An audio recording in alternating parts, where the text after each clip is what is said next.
In 68 AD, the most powerful man on earth ran through the dark with no shoes on. No guards, no servants, no Senate escort, just a 30-year-old man stumbling through back roads outside Rome, hiding his face, listening for horses. 12 hours earlier, he had been emperor. Now the Senate had voted him a specific death: to be stripped naked, locked in a wooden fork, and beaten with rods until he stopped breathing. He couldn't do it. He couldn't face it. So he pressed a blade to his own throat, and his hands shook so badly that a secretary had to help him finish. His last words: "What an artist dies in me." Not "what a ruler," not "what an emperor," an artist. That sentence explains everything about how Rome lost a dynasty that had ruled for 100 years. But it doesn't start with the fire, it starts with money. Most channels won't cover what comes next. This one will. Subscribe. In October of 54 AD, Emperor Claudius ate a plate of mushrooms at dinner. By morning, he was dead. The palace moved fast. Before sunrise, the Praetorian Guard, the only military force inside Rome, marched a 16-year-old boy to their barracks and declared him emperor. His name was Nero Claudius Caesar Augustus Germanicus. He had not fought a single battle. He had not governed a single province. He had never commanded troops. He was emperor because his mother, Agrippina the Younger, had spent a decade engineering it. She had married Claudius. She had convinced him to adopt Nero over his own biological son, Britannicus. And when the timing was right, she served the mushrooms. At least, that was what Rome whispered. No trial, no evidence presented, just the timing and the result. Nero took the throne. Agrippina stood behind it. And for the first 5 years, something unexpected happened. Rome functioned. Nero's tutor, the Stoic philosopher Seneca, and the Praetorian prefect Burrus essentially ran the government. Taxes were reviewed. Provincial governors were held to account. The Senate was consulted on legislation, something that had become a formality under Claudius. The treasury was healthy, the borders were stable. Nero gave public speeches written by Seneca that emphasized justice and restraint. But behind the rhetoric, there was a problem the public couldn't see. Nero did not care about governing. He had been raised on Greek poetry, music, theatre, and competition. He practiced the lyre for hours. He studied vocal technique.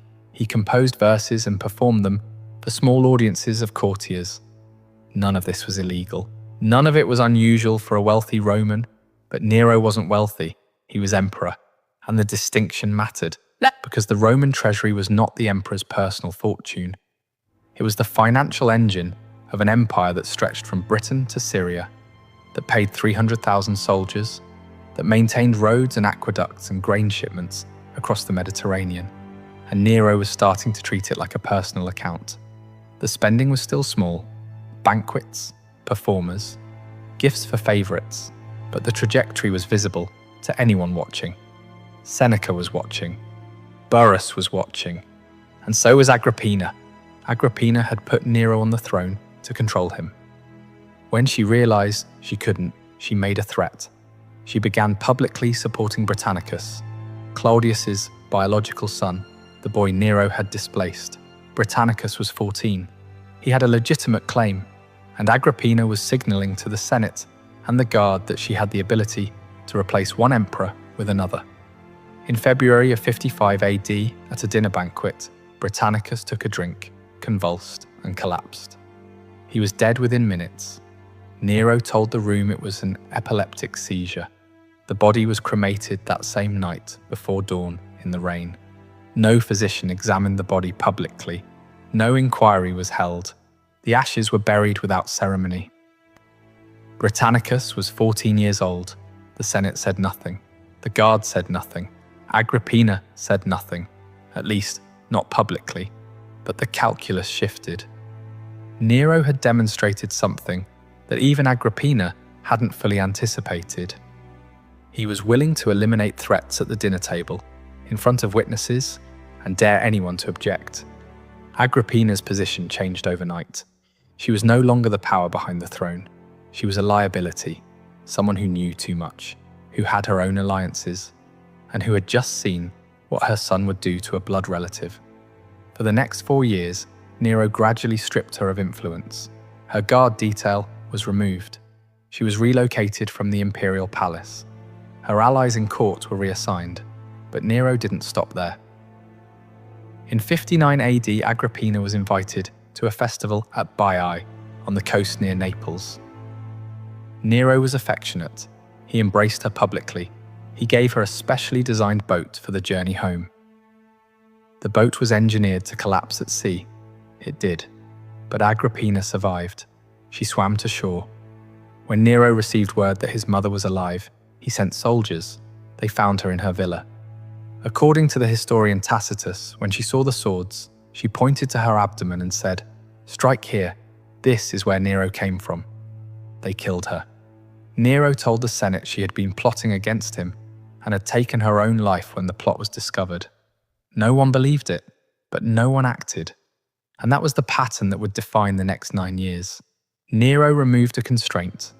Rome absorbed the shock, and the absence of consequences encouraged the next removal.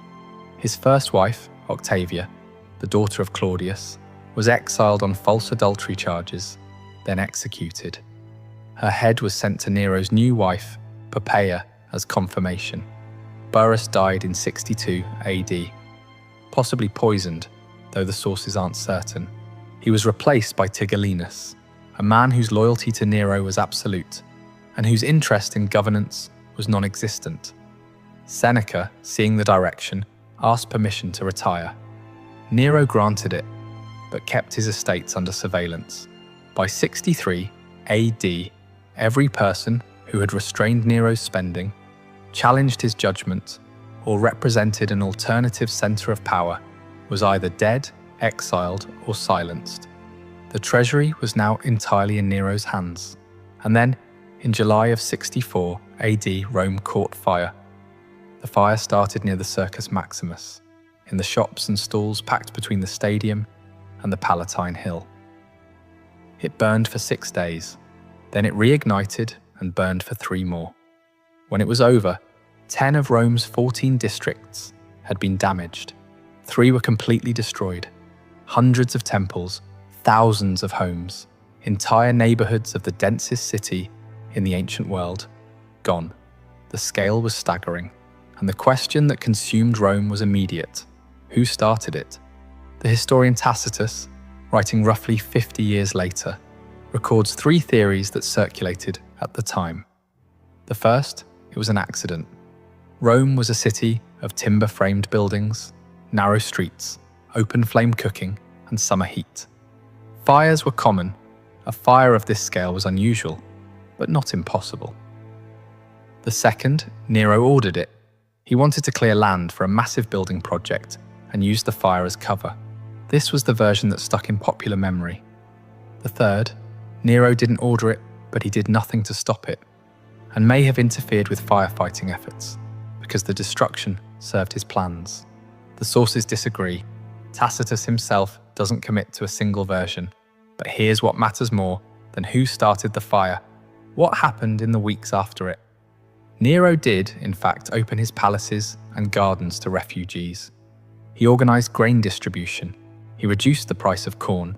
He implemented new building codes, wider streets, fire-resistant materials, mandatory courtyards. These were real measures. They addressed real problems, and they were completely overshadowed by what came next. First, the blame. Nero selected a target: the Christians.